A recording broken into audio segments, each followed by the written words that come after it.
life is difficult. Rocky has the best quote on it. I can't remember exactly, but nothing's going to beat you up as hard as life. Yeah. This is it. Life is difficult. Everyone has bad news all the time. People come to me and they think, oh yeah, you got this great life. Bro, I'll tell you something. This is a God's honest truth story. I bought 30 grand of a shit coin about 2 years ago, and it got hacked a year and a half ago. I didn't give a fuck. I read this on Twitter. On the way to Poland, I checked with $676,000. Damn. And so shit happens to people, but things happen to people, and things are going to happen to everyone. And even if you live the perfect life, you're still going to have bad experiences because everything's relative. Yeah. So small things can be big, and you have to learn to get on with it and be disciplined. And if you don't have a disciplined upbringing, you don't learn to go through hard times, you're just going to end up one of those people who just is a complete feather in the wind. You just succumb to your emotions. And motivation in and of itself is a scam. I don't believe in motivation. I believe in discipline. I am not motivated to do the things I'm supposed to do every day. I don't wake up full of like joy that I have to go to the gym or that I have to work or deal with crap. I don't feel motivated to do them. I'm disciplined. I do them regardless of how I feel. Whether I'm in the mood to do it or I'm not in the mood to do it, it gets done. That's discipline. Discipline's a real thing. Motivation is fleeting. Yeah. You're never going to be permanently motivated. So when someone comes along and says, oh, do what you're passionate about, what they're saying is you'll have endless motivation and then you'll be able to try hard. If you're the kind of person who can only try hard at something he enjoys, then you're going to fail. Because most things you enjoy don't pay any money. If they paid money, you wouldn't enjoy them.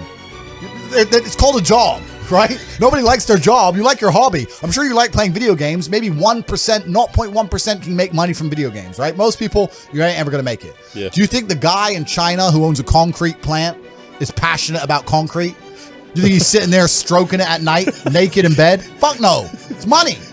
Be passionate about success. If you're passionate about money, then you can be passionate about anything. I'll be passionate about any business on earth that pays me. If you pay me $1 billion to dig that hole, I'll be very passionate about that hole. I will dig that hole with passion for the cash. Yeah, because you know the cash. For the money. Yeah. That's right. So when people come along and say, oh, you need to find something you're passionate about, follow your passion. Bro, you're going to follow your passion to the fucking food bank. You're never going to make any money that way. You have to sit there and go, what is going to pay me? This is another thing where it comes back to motivation and discipline. I want to really stress the difference between those two things. I was a 4-time kickboxing world champion. For 12 years, I trained 5 hours a day, 6 days a week. And I was motivated to train probably about 25% of the time. The rest of the time I went because I am disciplined. Just like you're talking about your ultra marathon. You don't feel like going through that shit on a Wednesday morning when you wake up, but you have to do it because you're disciplined.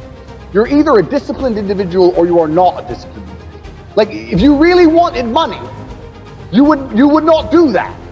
So you don't really want it. There's a difference between want and want. And I say this all the time. People say to me, I want to be rich. And I say, okay, well, I want to be able to ice skate, but I don't want to be able to ice skate enough to go learn how to ice skate because I can't be bothered. I mean, surely if I could click my fingers and be a figure skater, I'd click my fingers. Who wouldn't? But I don't want to actually go train because I don't want it enough. And this is the exact point with money. Everyone wants money put on their lap. If you truly wanted money, you wouldn't be able to sleep until you fucking had it. Yeah. And this is the point. So you're saying you go down a shit spiral, then you're not cut out to be rich, my friend. Get a job in Starbucks and piss off. Because when I had nothing, I couldn't be distracted. You couldn't distract me from what I wanted. That's who I am. If I want something, I'm going to get it. So I don't know what more you want me to say. I do not need to be motivated. I'm a disciplined person. If I allocate X amount of time to work, I'm going to do it. How do you go from interest in chess to kickboxing to, webcam studio? Where's the common thread throughout that stuff? What's sort of been that thread for you? Yeah, I think that there's a common thread there, and there's a common thread, which is if you're disciplined and you have willpower, that can be applied to absolutely anything, right? If you have unlimited willpower and you can always open up a can and smear it on to whatever you're doing, you're going to do well. So I had willpower when I was playing chess. I had willpower when I was kickboxing to make sure I trained as hard as humanly possible to become a 4-time world champion. I had willpower when I had a house full of 75 women, when I refused to sleep with them and kept my mind focused on the money. So it's all about that, it's all about self-control and self-discipline and making sure that you are the center of your own universe. And a lot of people agree with this and a lot of people say this and they go, yeah. But it's very rare to meet someone who's serious about it, in my experience. If you're truly serious about brute willpower, you could achieve anything. Like you could do absolutely anything. That's what it's all about. So I've just had the same universal stubbornness and refusal to fail. And anything I've ever applied it at, I've done very well with for that reason. 6, When I'm sitting on Twitter, I have what I like to think of. I have the very flashy teenage boy's dream of a life. I have all the girls. I've got 9 supercars. I'm living in this big mansion. I'm in Romania. What is he doing in Romania? He's rolling around with all the police are giving him police escorts to drive his Lambo and all this crazy stuff. So I have what every guy dreams of having when he's like 18. And a lot of these guys, they come to me for advice, and they absolutely lack discipline as individuals. And I think that's because they weren't disciplined as a child. Mm-hmm. That's my view. I've always been disciplined with myself because I've always lived a disciplined life. I lived in a disciplined household. Like, there was no such thing as I don't want to. So even now, if I wake up and I don't want to do something, I don't need someone to tell me to do it because I'll do it anyway. I mean, who wants to run a marathon? Nobody. Who wants to do that? You just do it, don't you? Because, you know, it's the thing you're going to have to do, and you have to blood, sweat, tears, blah, blah, blah. So yeah, I was growing up in a very disciplined household, and I think it's absolutely the best thing that ever happened to me. If you wake up every day and you look in the mirror and say, you know what, I've looked around at what I see, and I'm up there. I'm the man. I'm the top 5%. I'm the top 1%.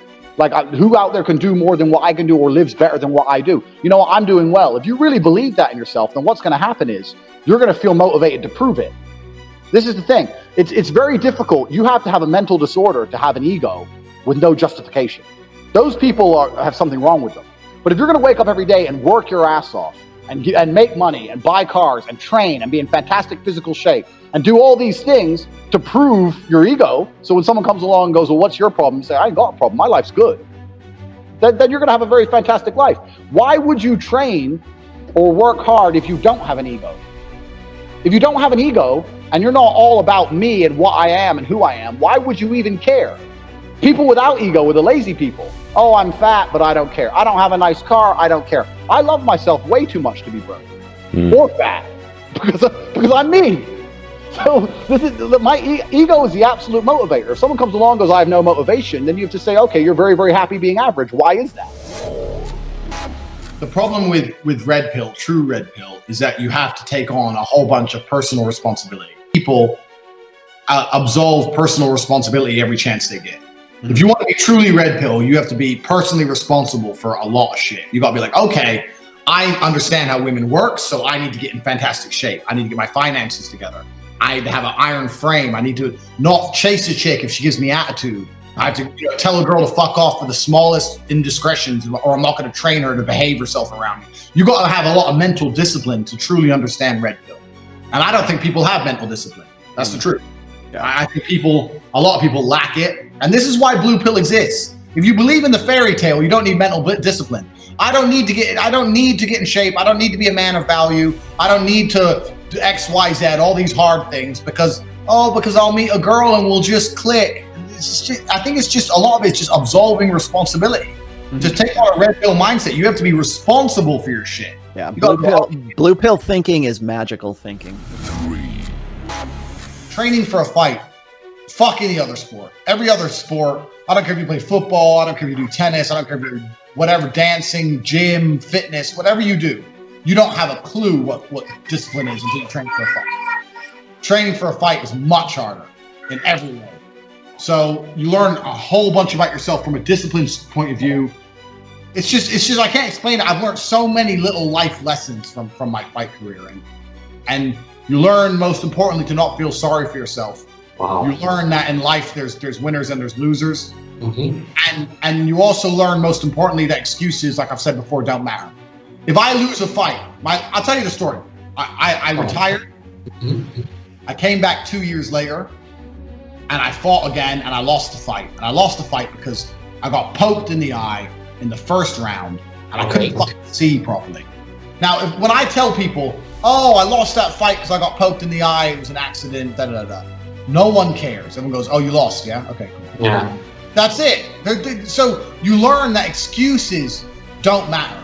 And especially fighting will teach you that all your excuses, no matter how good they are, how perfectly rehearsed they are, how valid they are, they don't have any weight because no one gives a fuck. If I say, oh, I lost that fight, but I couldn't train properly because I had a bad ankle and I couldn't run, and then I didn't have a sparring partner, and then also, but that's why I lost. Everyone goes, okay, yeah, whatever, you lost. They don't write on the final fight record, he lost, but he didn't be able to train properly because of his ankle. Win, lose. That's it. Because in football, you can have a bad day, but your teammates can have a good day, you'll still win. Yes. Or you can kick the ball and the wind can blow just the right way and put a curve on it and you can put the ball in the net. There's luck. In fighting, there's no luck. There's no such thing as a lucky punch. The guy tried to punch in the face and he punched in the face. That ain't luck. That's a punch in the face. So there's no luck involved and there's no excuses involved. So you learn to be ultra accountable for yourself. All you have to do is say something, and you can always find the energy to say something. But if you really believe your words and you refuse to give in on them, then you're going to follow it through. So if you say to yourself, you know what? I'm reading all this shit on Twitter about drop shipping. Will it make money? Will it not? I don't know. But you know what? This weekend, I'm going to start a drop shipping company.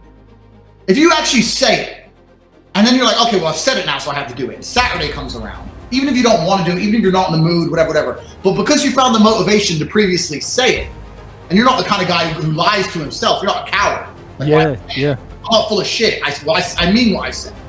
By the end of play Saturday, you might have a dropshipping company, or you'll at least know more, or you'll at least look into it. You might be making $100 a day. Who knows? It might change your life. So all you have to do is find the motivation to say things. I say to Tristan, I'm going to go on that train. I'm going to train 5 hours. If I said it, that was it. I had to do it because I couldn't live with myself knowing I was one of them bullshitters. And most people's words aren't sacred, man, especially Twitter. I got people all the time on Twitter tweeting me, yeah, Tate, you're the man. I'm the same. I'm like, you're not. I know that if I were to come up to you and say, all right, we're going to do this now, you'd have some excuse. So like, my words are absolutely sacred, especially to myself.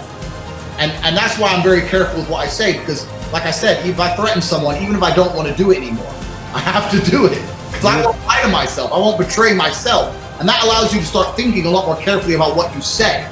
Yes. Thinking a lot more carefully about what you say, you get a lot more direction and clarification on which direction your life is going. And it's just fulfilling your own word, man. I said I was going to be world champion over and over and over again. I was nervous to lose, not because I was nervous to get knocked out. I was nervous I would look like a liar. If you don't have discipline, you don't have anything, right? People often say to me, oh, but Tate, you're lucky, you're a kickboxer and you were talented. Yeah, I was talented, but I didn't find out I was talented until I was disciplined. If I wasn't disciplined enough to train, I would have never seen my talent, because the guy with less talent than me, who trained harder than me, would have been kicking my ass. So you don't get to discover anything about yourself. You don't get to discover any of your genetic advantages, any of your talents. You don't get to discover anything about who you are as an individual, your spirit, your soul, what you're made of. Without discipline, you can't even discover anything. So discipline is a key to discovery. Discipline teaches you all about yourself. It teaches you what you really have. You know, there's a whole bunch of people out there that might be the best pianist in the world, but they've never had the discipline to learn piano. So nobody knows. And that's how life works. So discipline is extremely important if you ever want to become anybody or be anything. And everybody knows this, and it's a bit cliche to say, right? But I think that is the common theme. I was extremely disciplined as a child. I had a very disciplined upbringing playing chess, and I could take that upbringing and self-discipline and apply it to myself with everything else I've done, fighting and webcam studios, and now I own casinos and mentorships, et cetera, et cetera. I make millions and millions of dollars, and people look at me and go, oh, but how? And I'm like, what do you mean how? It's do the right things every day like you're supposed to, on time, every day, and life usually comes together. I really believe that.